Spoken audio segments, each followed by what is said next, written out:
Good evening, everyone. We're glad you could join us for today's session on hybrid models. Let me begin by introducing our speaker for today, Jonas Prasanna. With over 16 years of experience, Jonas excels in driving change and cultural transformation with a focus on business outcomes. He is the HR leader for Boeing's APAC Government Defense Services. He has expertise in talent acquisition, executive talent management, leadership development, and employer brand. He has been identified as a top HE influencer on social media by SHRM India and Economic Times. He recently published an article on Beyond Tomorrow New Age People Processes in collaboration with NHRD, which is the National Human Resource Development, Kolkata chapter. His purpose is to coach and collaborate with leaders to build cohesive, inclusive, and engaged teams. He is an alumnus of Indian Institute of Management Kozhikode. Please join me in welcoming Jonas Prasanna. Before we start today's session, I request that our learners post their questions in the Q&A tab. We will try to address as many as possible if the time permits. At the end of the session, we will display 3 polls on your screens and request that you actively participate in these polls to help us understand your grasp of what was covered in the webinar. Correct answers will then be displayed once the polls have been answered. With that in mind, here's a very warm welcome to you, Jonas. We're glad to have you present at the Industry Interaction webinar. Over to you for the main session. Thank you, Meghna, for this wonderful introduction. And I'm so glad to see a large number of students participating in this. This topic, HR practices for hybrid and remote workforces, is something that we experience in our day-to-day life as a HR professional.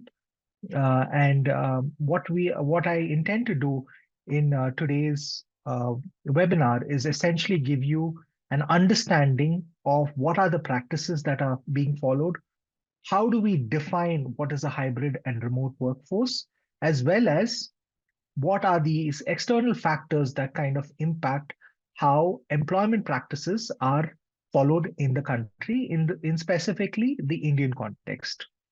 And since some of you are students, I want to make it interactive by looking at real life case studies. Obviously, those things are anonymized, but looking at real life case studies of actual concerns that individuals face when it comes to employment and how we can address it as a HR practitioner or as a HR leader or as a leader in an organization.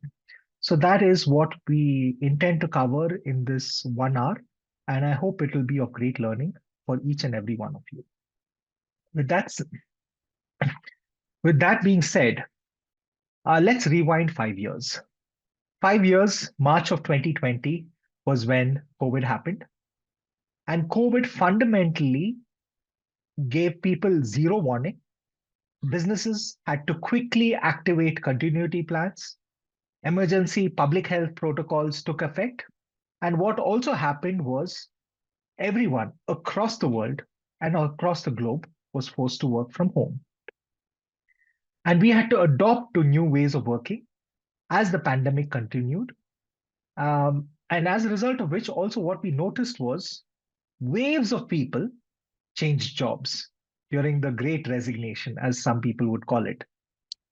Customers' expectations evolved, employees' expectations evolved of what they expect from work, from an organization. And ultimately, entire industries changed in terms of how they operated. To summarize what I've just said, I want to give you two images. This individual on your right, was in an office environment, typically in a cubicle, but that same individual is able to do that work in a home environment. And that has fundamentally changed what is the expectation of employees when it comes to doing work. And it has also changed what is the expectation of employers when it comes to getting work done from employees. Igna, if you can go to the next slide. Now, a lot of terms have been thrown around: remote work, on site work, hybrid work. Essentially, if you take two factors into consideration, let's look at your ability to have time flexibility and your ability when it comes to location flexibility. So take it on two axes. Now, an on-site person has a location constraint. He or she also has a time constraint in terms of the number of hours that they are expected to work in an office. So typically 9 to 5:30 or 9 to 5 or 9 to 6 is the time constraint. While a fully remote person does not have a location constraint, but is also does not have um, a time constraint because they can choose to work, in hours that work for them. It could be late evening, it could be early morning, in terms of hour flexibility or time flexibility. Hybrid work somehow comes somewhere in the middle. It refers to a spectrum in when it comes to work arrangements where the employee location and the hours that they work are not strictly standardized. So essentially, what this means is you treat employees as adults. We expect a certain outcome of work from them. They're also expected to come for some days to the office so that they can interact with different stakeholders. But ultimately, the work needs to be done. And that is what hybrid work is ultimately looking at. So, if I were to summarize what hybrid work is, it is anything between what a full in person work with limited time flexibility and a full remote work with complete time flexibility. So, it's somewhere in that sweet spot in between. Now, managing hybrid and managing remote teams are different from managing on-site teams. Number one, you can see them. On-site teams can are visible. They are right in your line of sight. It's easier to communicate. It's easier to get things done. Maybe call a person for a discussion, etc. While working with hybrid and remote teams, not necessarily all of these things go hand in hand. So let's look at in the next slide, what are some of the advantages as well as disadvantages, which will come in the future slides. But before we get into that, I want to actually give you from an India context what we see in the news and what we see outside. If you're referring to the global framework, is typically largely centered around European or American companies or those regions. And they might not be an actual reflection of what is happening when it comes to hybrid and remote work, when it comes to the India context. So I looked at the most trusted source of information, which is the LinkedIn Economic Graph. And they have this wonderful report which says what's the global state of remote and hybrid work. And then they have been doing this from 2022 onwards till date. So there is a history when it comes to this study being done year on year so that you can map changes. What we see in India is number one, India sees a high prevalence of on-site hiring. On-site means essentially companies asking people to come to work, at least 5 days a week. As the company size decreases, we see an increase when it comes to um, um, um, when it comes to increase in company size, we see decreases in on-site hiring. What that means is that fairly large companies, because of space constraints, etc., they might not want a lot of people back to work, while smaller companies would want people back, in office 5 days a week to build culture, etc. So that's the trend that they are seeing, and remote hires are decreasing across all company sizes in India. Interestingly, if I were to compare in India, which companies are more likely to give hybrid work options or remote work options? These would be international companies, essentially MNCs or GCCs. MNCs are multinational corporations.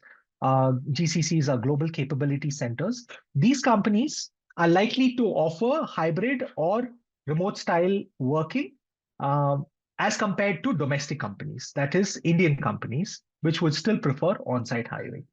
So this is an important stat to keep in mind, and I'm talking this at a very macro level in terms of these are the trends that we are seeing when it comes to companies and their adoption of on-site, hybrid, as well as remote hiring. If we can go to the next one, Now, what are the advantages and challenges when it comes to hybrid work? Now, Gallup is the premier company when it comes to assessing employee engagement, doing analysis, because they have a body of work lasting several decades. And what they have done is actually looked at US hybrid employees, and they could ask them what is the greatest benefit and greatest challenges when it comes to working hybrid.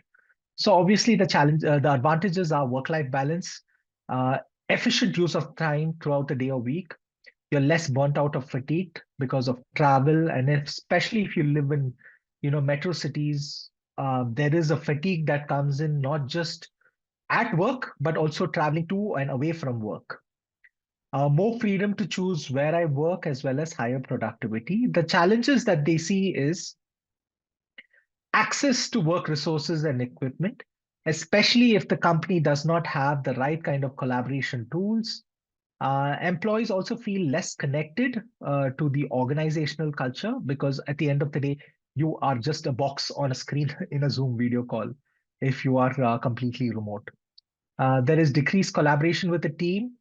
Sometimes there is also that impacts working relationship with coworkers, as well as difficult to generally do task activities among teammates, as compared to if they were right beside you and you're able to talk to them and ask them questions and get work done.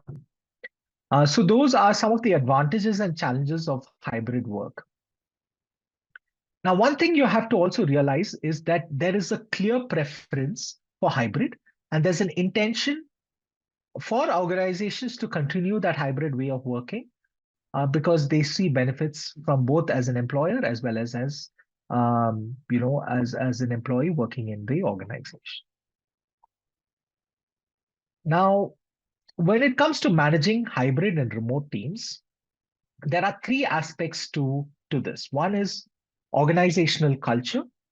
The second one is workplace activities, and the third one is the tools that you actually use when it comes to the workplace tools to enhance that collaboration and working with uh, you know stakeholders across the world. And now, all of these might just seem as big words to you, but what does it truly mean when it comes to, say, for example, organizational culture? So, if you can just click one more time.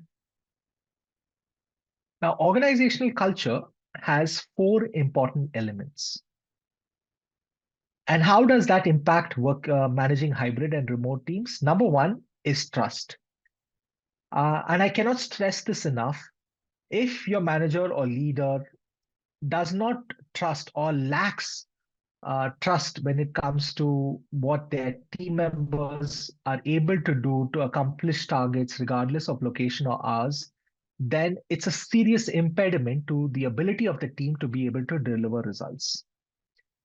And likewise, trust is not just one way, which is from the manager to the employee, but also from the employee to the manager, because workers need to also trust managers with their well being and career growth.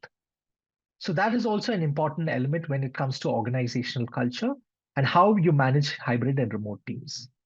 The second aspect is transparency. Transparency might seem very obvious if you are in an on site environment because you can just walk up to the person and ask them a query. But the question that we need to ask ourselves is, do all employees have equal and easy access to company information, policies, plans? Is there sufficient transparency when it comes to decision making, when it comes to hybrid settings? So those are a few questions that impact your ability as an individual and as a leader to manage hybrid and remote teams. The third aspect is empathy. Empathy is critical because as managers and leaders, are they sensitive to the perspectives and experiences of different employee groups? And are they equipped with the kind of right skill set and tools? What do I mean by that? I'll give you an example.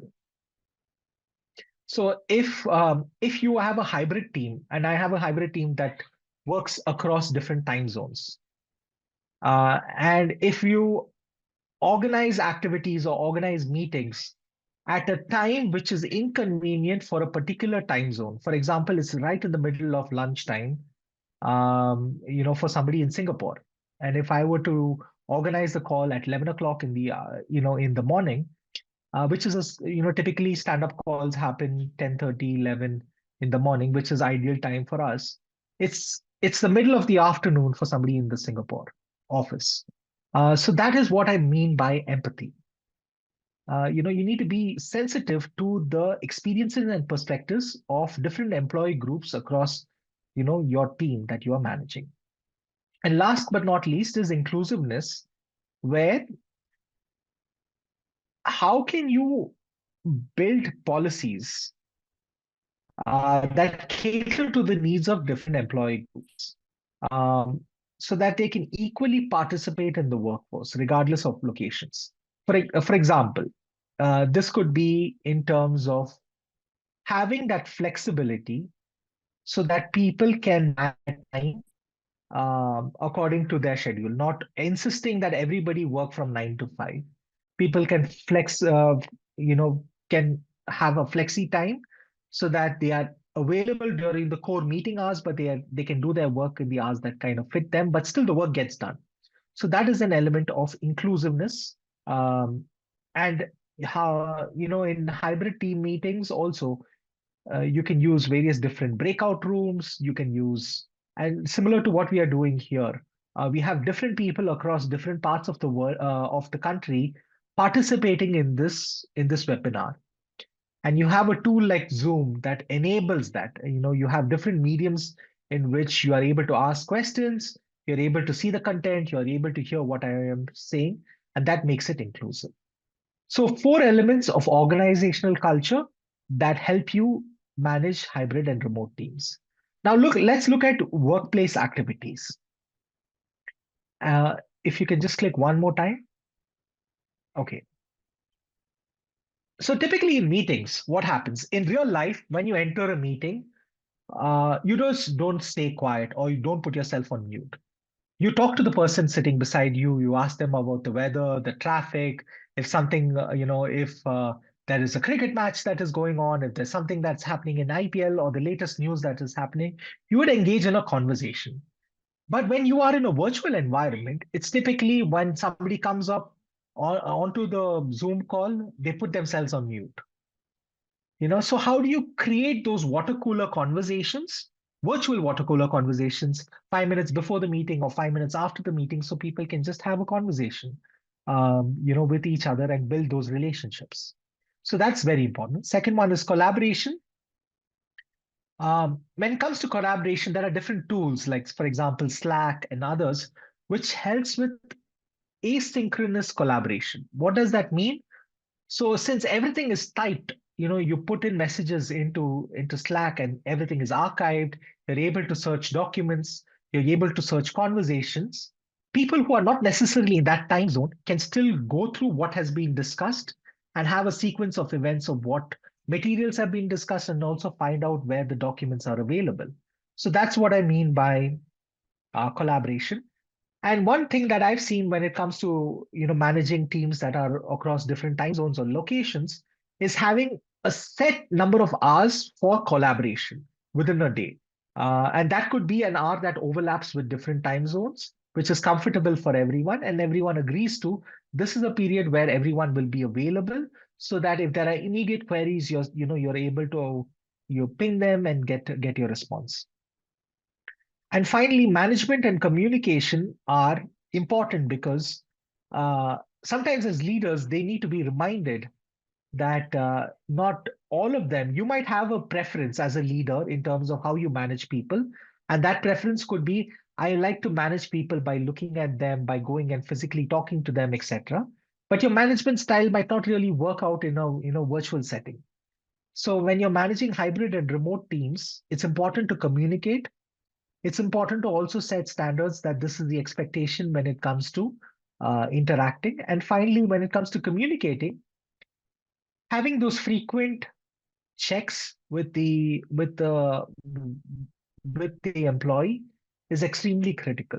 So one of the things that I do is one-on-one meetings with my team is is sacrosanct. What do I mean by that? I try not to miss those one-on-one meetings because I know that is a meeting that the my team member is looking forward to. They have points to discuss. They want to talk about certain things that went well, that did not go well. And it was important for me to ensure that I make it to those meetings 100% of the time and I don't push those meetings. So that is what you mean by communication. Communication. Let's go to the next slide. Now, all of this cannot be done in isolation. You need to have the right kind of hardware. And what I've seen, some of the best practices in organizations that are fully remote is they provide you with as, an amount, a reimbursable amount to buy the right kind of equipment to help you work from home. So that includes office furniture, that includes laptops, that includes monitors, etc., to enable you to be in an environment that actually helps you to be productive. And finally, technology stacks. What do I mean by that is, you know, looking at the right kind of tools to actually help you do your work better, to help you do your work smarter. And that could be AI, it could be various other hybrid type of technology stacks, and which includes Slack, which includes various other softwares to help you get your work done. A lot of companies have this bring your own device, bring your own BYOD, where you can still access company information using your own device instead of procuring a new device, and that makes it convenient for people to interact and engage. So this is the first part of my presentation, where I've covered what it means to manage hybrid and remote teams. We talked about a few examples. And we also talked about the scenario in India and what trends we are seeing when it comes to on-site hiring, when it comes to hybrid as well as remote work. Now we will deep dive into a very crucial aspect of looking at case studies. Um, and we have two case studies that I would like to talk about, where we focus on a real life scenario that a person goes through, and I would request the organizer to share this on chat so that you are able to read through it. It's a very short case study, and there are questions at the end of this case study, and I want you to just reflect and think through, and maybe even write comments in your Q&A, so that I get to understand if you have understood the case and what are the solutions that you can recommend. Uh, I found when I did my MBA, the best way to learn was through case studies because it required you to use rational thinking. It required you to use your experience to put forward an answer. So with that, let's start with the first case study.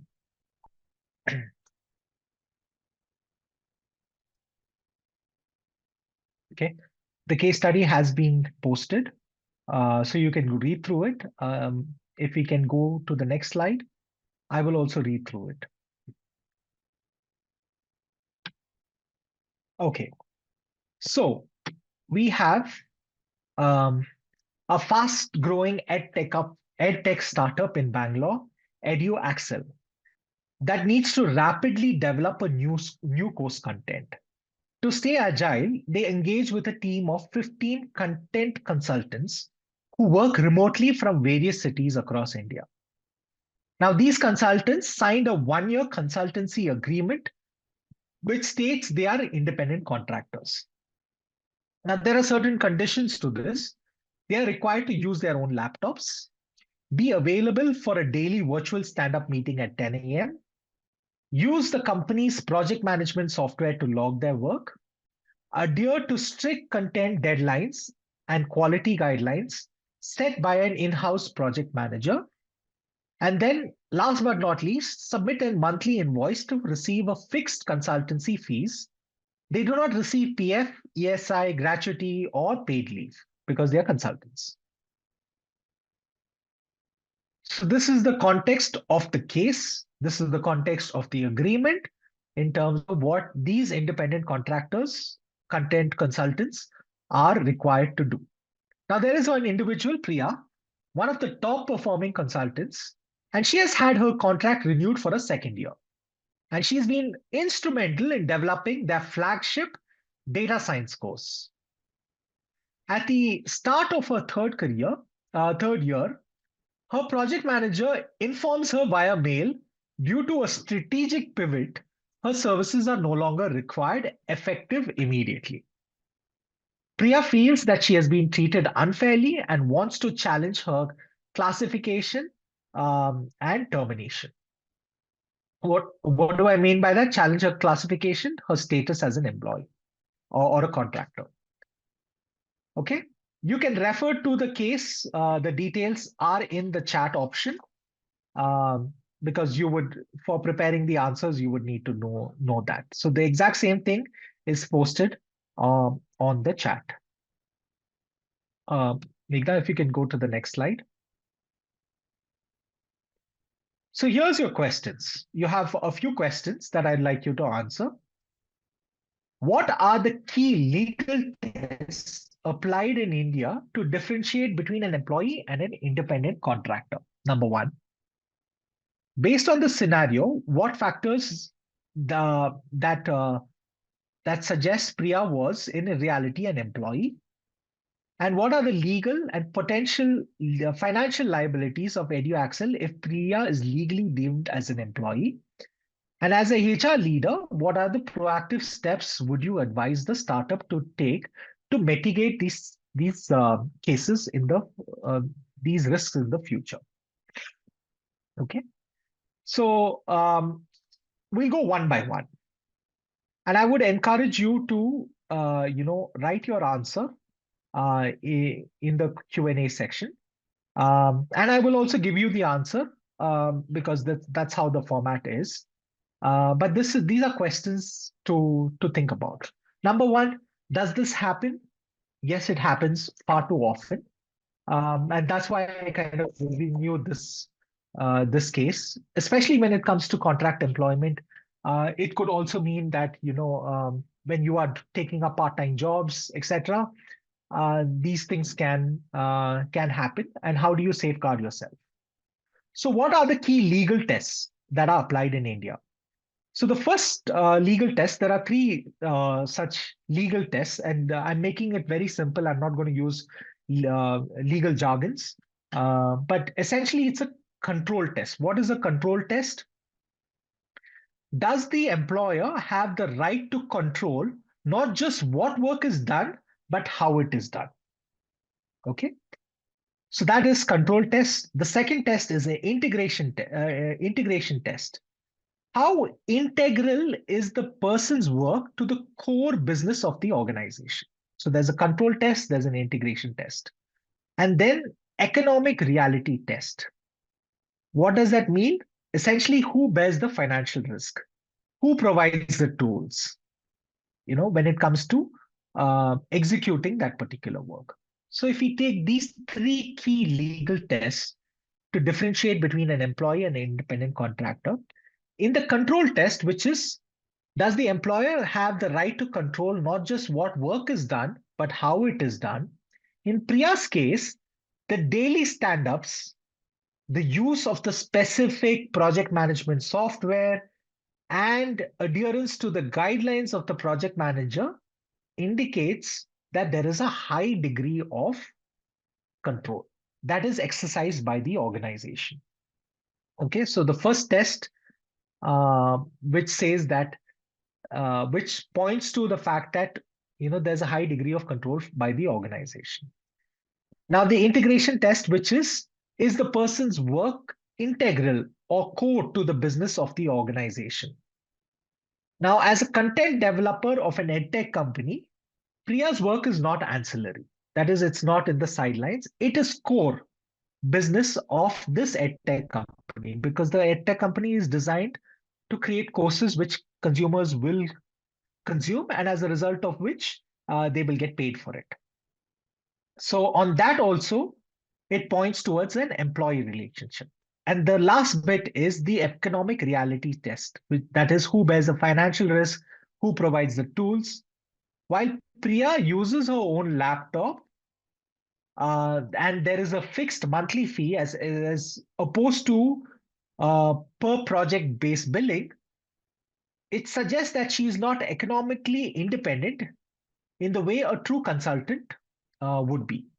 What does that mean? Essentially, as a true consultant, uh, you know, you're not billed as per the project. You're built on a fixed monthly rate, which is what an employee also gets at the end of the day.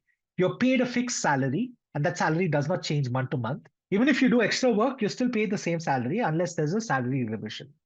So, based on those three key legal tests, which is control, integration, and economic reality test, it shows that clearly it is tending towards being an employee, the kind of work that Priya is expected to, and the outcome that she is getting.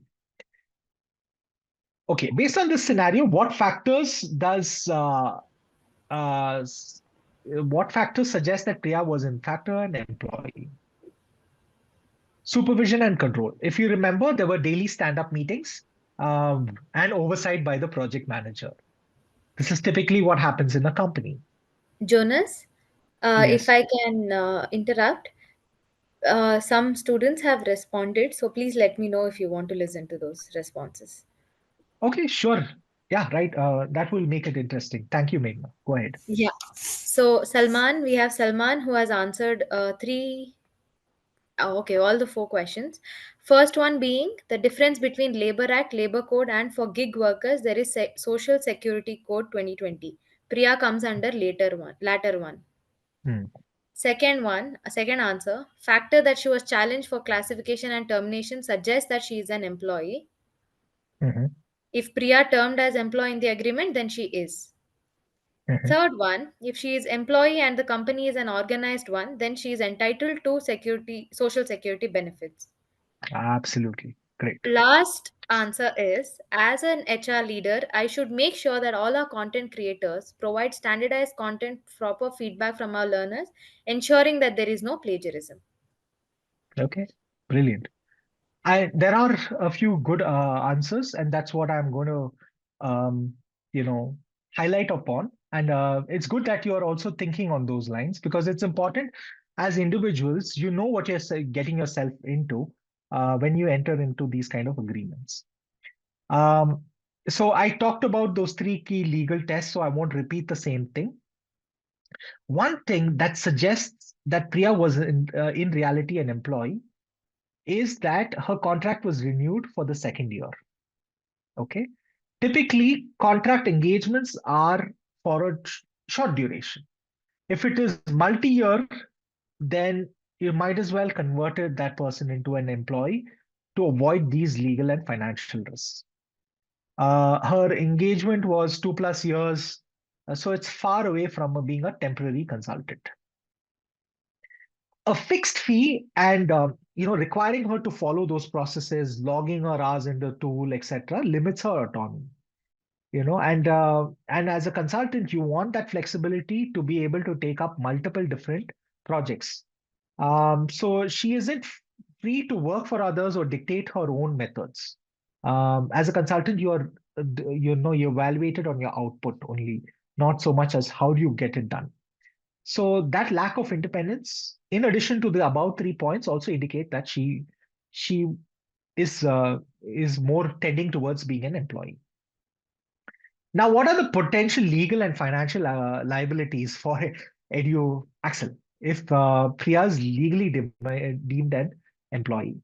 If she is deemed as an employee, then she would be protected against the Industry Disputes Act of 1947, and her that effective immediately termination without cause or proper notice would be illegal in that scenario.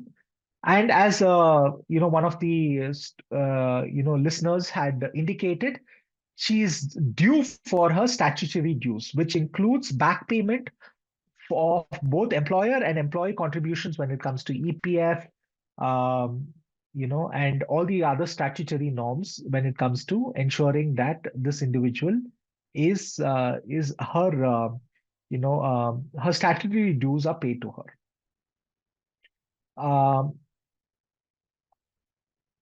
If she continues working in the organization for up to 4 years 8 months, then she does get gratuity also, that she could get possibly covered under. So those are things to kind of keep in mind. um, and other paid entitlements like leave, paid leave encashments. If she falls under ESI, ESI benefits also um, would be given to her. And from a financial liabilities point of view, regulatory authorities can also impose significant penalties for non-compliance. As to how you have actually treated this particular person. And keep in mind, it's not only one person; it's 15 other people that this organization has engaged in this manner. So those are things also that we need to keep in mind. Okay, let's move to the next slide. And I'll give you, as a HR leader, what steps you could mitigate, uh, you know, when it comes to risks in the future. Jonas, I would like to say another answer by Palak Jain for these. Sure. Then you can Yeah, probably continue. First answer being courts use control, integration, and economic dependency tests. If the company controls the work method, integrates the person into operations, and provides consistent income, it indicates employment. correct. Second one, Priya attended daily fixed time meetings, used company tools, followed manager led deadlines, and worked continuously for 2 years with monthly payments, indicating employee like treatment. Yep. Third, EduAxel may owe PF, SI gratuity, and back pay. It also risks wrongful termination claims, penalties for misclassification, and reputational damage. Yep. Fourth, HR should audit consultant roles, create clear contracts, avoid long term engagements, train managers, and use vendor agencies for external work to stay legally compliant. That's about it. Yep. Okay. Um, I think you answered that question pretty well. If you can just go to the next slide. Next slide. Those were exactly what I wanted to also put across. Sorry. So you need to do an audit of consultant and contractor roles. It's important because this will help you understand and do that legal test analysis to ensure that it's different from what it is for an employee. Contract agreement should focus on deliverables, not daily control, and convert wherever necessary. If the person does great work, is long term, and is integral to the work that you are output as an organization, then go through the employment route and ensure legal compliance.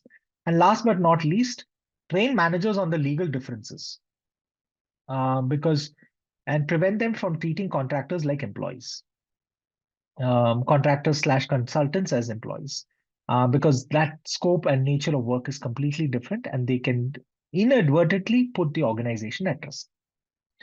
Okay, the next one. Let's go to the next one. This is out of sight, out of mind. And this is a case when it comes to remote working and hybrid working. Go to the next slide. So I'm going to read it out. It will also be posted in the chat. Growth ST is a consulting firm, and it prides itself on being flexible, having a flexible hybrid policy, allowing employees to choose their work location. But it has been noticing a subtle but damaging pattern. The partners and directors who are primary decision makers for promotions, project assignments, have all chosen to work 5 days a week from office, the Gurgaon office. They frequently have informal lunches, coffee chats in the office pantry with junior analysts who are also present. Over the last 18 months, analysts who work from office more than 3 days a week are 40% likely to be promoted, while those who, sorry, while their remote first peers with similar or slightly better performance, they have better performance scores. This high visibility, career advancing client projects are almost exclusively assigned to the in-office staff, who are often roped in for impromptu brainstorming sessions, and remote employees feel out of sight, out of mind when receiving critical project information secondhand. They feel their contributions are less valued and they lack a clear path for growth. Okay, let's move to the questions. It's there in your chat. Questions are: what are the primary ethical risks demonstrated in this scenario? And I would like you to look at going beyond just the unfairness bit. Okay, let's be a little more critical when it comes to the ethical risks. From a business perspective, what are the long-term risks for growth ST if the pattern continues, and how does the situation create a shadow culture that contradicts with the official flexible policy? And as a HR head, what is your three-point action plan to dismantle this bias system? Okay. While I so I'll go with the first question, but I encourage you to give responses to all of the questions listed below. So primarily ethical risk is there is so there is a okay how do you know the difference between equity and equality? Equity is when every person, regardless of where their position is treated fairly in the eyes of the employee and in the eyes of the organization, across the organization. Equality is there are certain people who are privileged, who are also not privileged, and we need to find the what is the most equitable way in which you are rewarding all of them, considering the advantages and disadvantages. Now, there is a clear breach of equity in this case because the system provides unequal access to opportunities based on physical location. Um, what do I mean by opportunities? Promotions, key critical projects, etc., are given to those who are in person. There is an element of trust that is damaged because employees lose faith in leadership and the fairness of companies' processes and official policies. Um, Organizations are built on the perceived fairness that everyone has the opportunity to grow, everyone has an equal opportunity, you know, the system is not biased in any way. And the last piece is that a lack of inclusivity, where it creates an exclusive group, office-based group versus those who are remote, and makes those remote employees feel they don't belong. So those are the primary ethical risks that are demonstrated in this scenario. Meghna, feel free to jump in if you receive responses. I'm just conscious of time, so that's why I'm um, moving along. Uh, No, I think we can get to some of the answers. So, okay, the first one being the scenario highlights biased access to growth opportunities, lack of equal visibility for remote employees, and a subtle culture of exclusion that undermines fairness and inclusivity. Second, if this pattern persists, the company risks high attrition among remote talent, declining employee trust, and damage to its reputation as a flexible, progressive workplace. yeah, Third, although Growth ST claims to support flexibility, in office presence is clearly being rewarded, creating an unofficial culture where remote employees feel overlooked and undervalued. yeah, Fourth, has three bits to it. I'll quickly read it. Establish transparent criteria for promotions and project assignments based strictly on performance, not presence. Train leaders to engage with remote employees equally through structured check-ins and virtual visibility. Introduce hybrid inclusion practices like rotating team brainstorming sessions and digital first communication to ensure everyone stays informed and involved. yeah. Brilliant. Great. I think you guys got it. Um, I would also say there is one ethical risk that is there's an element of deception. Why do I say that? Because the company publicly promotes a flexible hybrid culture, while its internal practices reward the opposite, which is fundamentally dishonest. And that's why I say it is an element of deception in this, where, for this particular scenario. Long-term business risk is eventually the high-performing employees will leave because they know that there isn't a path for growth. They are not getting the right kind of projects. And why would a person want to stay in an organization if they're not, if they feel that there's a lack of fairness? Um, Innovation also suffers because you're asking the same group of people when it comes to brainstorming and ideas. Keep in mind the this is a consultancy. It thrives on high value ideas that they can execute for their customers. And if you have limited presence of people and not involving people who are part of the larger team, then the perspectives also suffers and the ability to innovate and create diverse ideas also gets damaged. Finally, reputational damage. The company's reputation as a flexible and fair employer is damaged because people talk. And in the voice of somebody who's disgruntled is 10 times louder than the voice of somebody who is happy. So it spreads like wildfire. Um, and also that poses a bit of legal risk because it's a little bit hard to prove, but the systemic bias could potentially lead to discrimination claims. That the company discriminates employees, and as a result of which, there isn't a fair chance. Uh, how does this situation create a shadow culture? Yes, it does, because there is an unwritten set of rules that if you're in office, if you're visible, if you're in the line of sight of the partners and leaders of the organization, you get things done. You get the best projects, you get the best piece of the pie. And it also states that unofficially that you have to be physically present and build face-to-face relationship with the leaders. Um, So it also signals that the company's values are not really practiced, and it is more of it's just stated, it's just there on the board. As a HR head, what are the 3-point action plans? Any other comments, Meghna? Yes, we have some comments. My action plan is okay. There's a couple of answers. Let me just scroll. So the first one, the ethical risks are conflict of interest, nepotism over impartiality, opaqueness over transparency. Second, the long-term risks are damage of reputation, low morale of employees, image of companies is less empathetical, less availability of good talent, ultimately affecting business functions of the company. Yeah, This situation creates parallel organization of that company, centralized biasness, reward based on physical proximity rather than performance proximity. Fourth, my action plan would be, answer is by Salman Khan. My action plan would be ensure transparency of actions and decisions taken by officials, promote bilateral and multilateral dialogue among all the stakeholders of the company in periodic frequency, ensure company actions with confidence building measures for well performing talent. yeah, brilliant.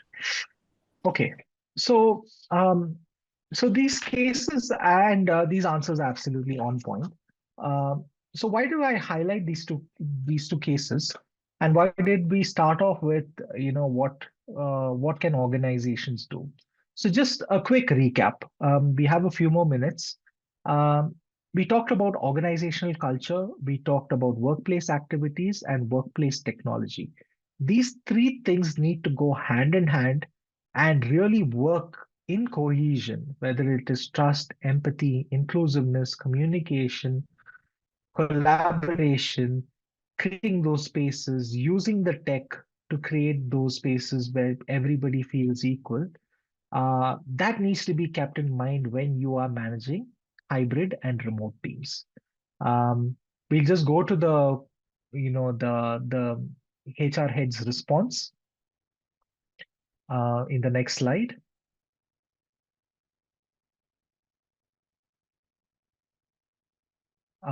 Essentially what all of you have shared. But the biggest thing comes when it comes to leadership accountability and training.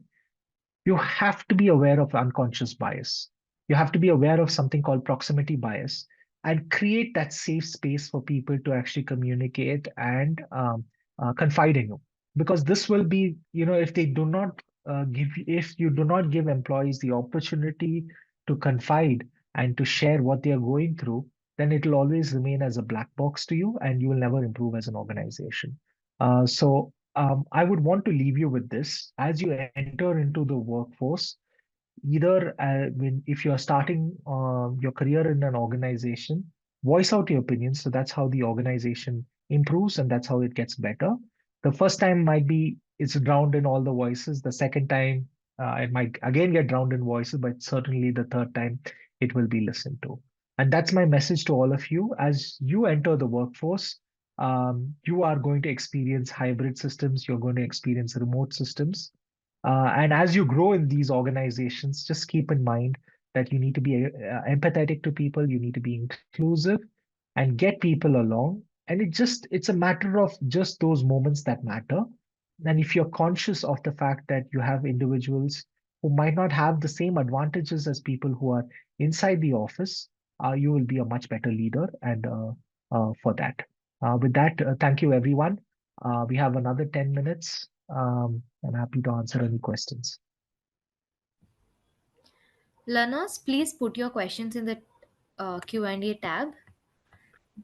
Thank you, Jonas, for the very insightful and interactive session. It was great to learn about the hybrid work strategies.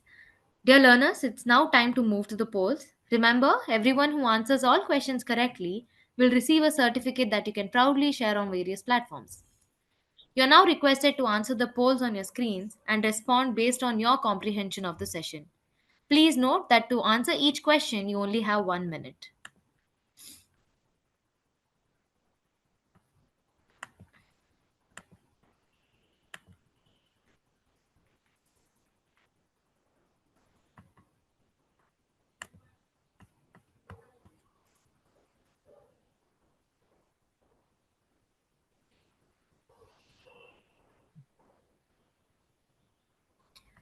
Meanwhile, Jonas, there's a lot of appreciation messages for you. I just wanted to let you know. Okay, thank you.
Jonas, we have a learner that asks if you can quickly brief the pointers you've mentioned or summarize the case study. Sorry, are you asking me? Yeah. So, since we have one more question to go and a little bit of time, you can probably get Okay, started on a summary of the case studies you've given. okay. So essentially, the case studies cover two aspects. The first aspect is when you are under a contract employment, what are your rights? What should you be focusing on as a consultant or a contractor? And how is it different from an employee? Now, there are things related to an employee. For example, the three legal tests that I had mentioned when it comes to categorization of one, what it means to be an employee. And this is how, a court or any other legally governing body would look at it. And how do you safeguard yourselves against wrongful termination? The second case study was around, so the organization says that we are very flexible, but does not practice what it preaches when it comes to treatment of employees, whether it is promotions or assigning of critical or highly critical work to those who are fully remote. So, what can organizations do to potentially avoid these ethical risks? Is the action of the second case study. So these case studies are primarily to just give you an idea of possible scenarios that you might experience, as if you are pursuing a HR education, for example, or if you're pursuing other forms. It's always important to know what is what can you do in such scenarios. And last but not least, the entire presentation for today was around HR practices and how can you manage hybrid and remote teams. What are the tools that you can use? So the case studies prevent a very negative picture, but there are also many positive stories that have come with regards to working hybrid or working remote, that people have truly embraced and also organizations have embraced. So that is a a very quick summary of everything that I had covered today. Learners, here are the poll answers. The first answer being option C, flexible arrangements in work location and or hours. Second one being option C, again, she followed strict schedules and reported to her manager. The third one being reduced visibility leading to missed promotions. Those are the correct answers.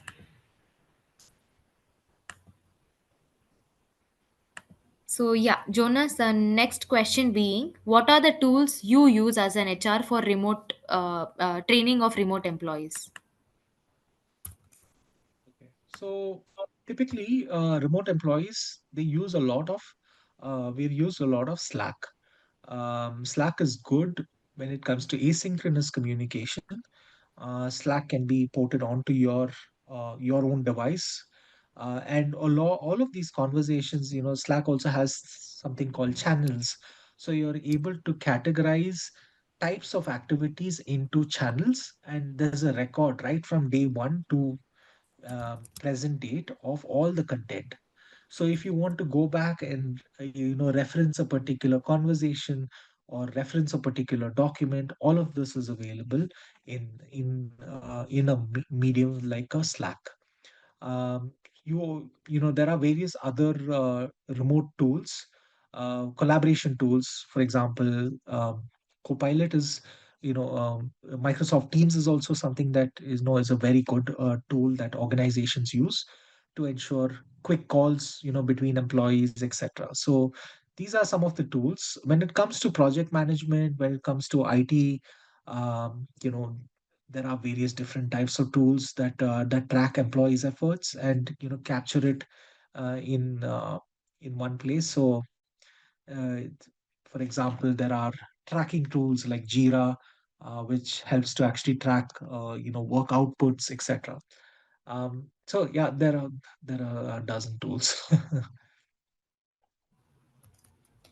Great. The next question is how do you handle a remote employee who is negative, manipulative, and blames others for their inefficiencies? um, it need not be remote. It can also happen to in-person people. It's not about the work location. It is about the individual.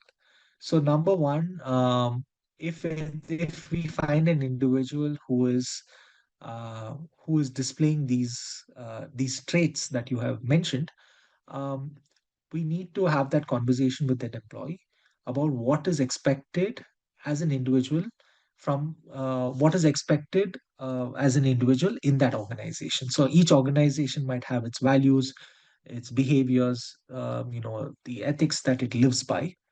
And we need to compare and contrast the employee's behavior with that of the organizational values and try to highlight to this individual that indulging in this behavior has negative consequences. Um, and it depends on that level of escalation of the employee in terms of the incidences. If it's a high escalation, then more stringent action needs to be taken.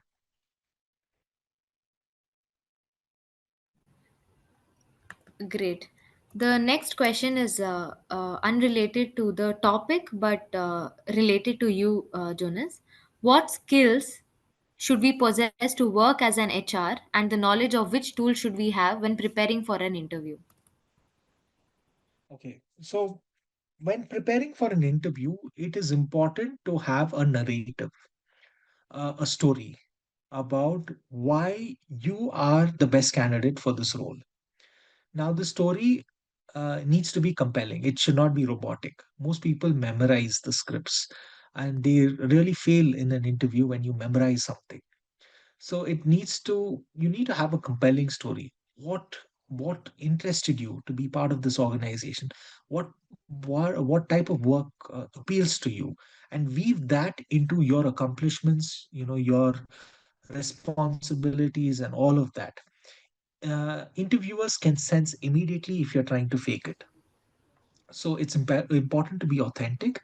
If you don't know something, it's always better to admit that you don't know rather than make up stuff.